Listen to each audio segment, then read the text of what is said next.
अस्सलाम वालेकुम नाज़रीन, स्मार्ट टीवी में खुश आमदीद। शुरू अल्लाह के नाम से जो हम सब को पैदा करने वाला है।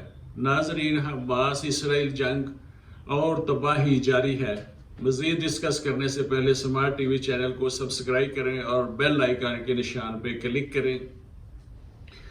हमास ने इसराइल के जितने फॉर्म्स पे कब्जा किया था, इसराइल ने हमास से वो कब्जा छुड़वा लिया है। जितने भी हमास के कारकुन अंदर दाखिल होकर जिन्होंने कब्जा किया था, या तो उनको शहीद कर दिया गया, या वो पसपाई इख्तियार कर गए और वापस चले गए, या इन्हें हिरासत में ले लिया गया है। इसराइल अपने इलाके पे मुकम्मल कंट्रोल बहाल कर चुका है। इसराइल गजा पर ज़बरदस्त बमबारी कर रहा है और सवाल पैदा होता है कि क्या इसराइल गजा पर कब्जा करना चाहता है। ऐसा दिखाई नहीं देता कि इसराइल गजा पे कब्जा करे, क्योंकि गजा में 23 लाख लोग रहते हैं। इसराइल 23 लाख लोगों की जिम्मेदारी नहीं उठाएगा। 1994 में जब फलस्तीनी इंतजामिया ने गजा का कंट्रोल लिया था, उससे पहले ही इसराइली रहनुमा ये कह चुके हैं कि वो गजा ऐसा इलाका है कि जिस पे कब्जा करने से इसराइल को नुकसान ही होगा, कोई फ़ायदा नहीं होगा। इसलिए मुझे नहीं लगता कि इसराइल गजा पे कब्जा करना चाहेगा। अलबत्ता जंग जारी है और इसराइल ने अपनी 3 लाख रिजर्व फोर्सेस को इकट्ठा कर रखा है, और इसराइल के वजीर दिफा ने कहा है कि इसराइल जिन मकासद को लेकर आगे बढ़ा है, इन्हें हासिल किए बगैर इसराइल पीछे नहीं हटेगा। हमास की पूरी ताकत को ख़त्म करना हमारी मंजिल है। जब तक हमास की मुकम्मल ताकत ख़त्म नहीं होती, कार्रवाई जारी रहेगी।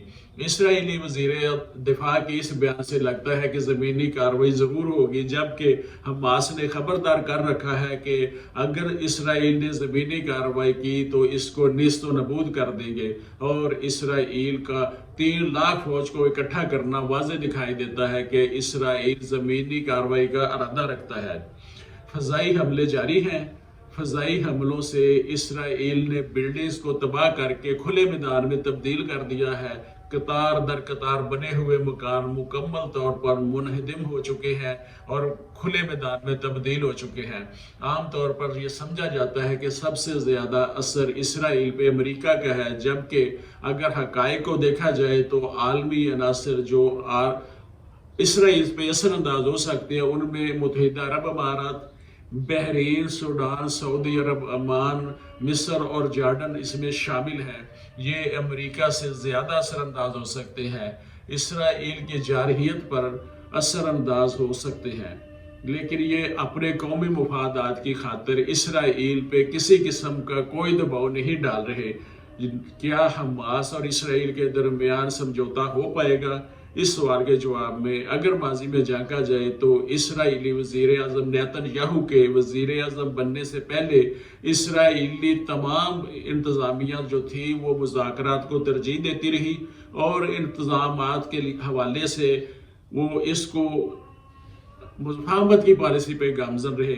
जबकि नेतन्याहू के आने से, जिन्हें के मजहबी जुनूनी करार दिया जाता है, वो अमली तौर पर कभी उन्होंने मुज़ाकरात को तरजीह नहीं दी, बल्कि जितने मुआहदात और समझौते मौजूद थे उन्हें भी नाकाम करने की उन्होंने हर मुमकिन कोशिश की है। अमेरिकी वज़ीर दिफा का कहना है कि इसराइल का दिफा अमेरिका के लिए बहुत अहम है और हम इसराइल की सपोर्ट में हैं, इसके साथ खड़े हैं। जब तक मगरबी ममालिक भी इसराइल के साथ वाबस्तगी रखते हैं और उसकी सपोर्ट में साथ खड़े हैं, तब तक इसराइल अपनी तमाम तर कार्रवाइयाँ तेज़ करता रहेगा।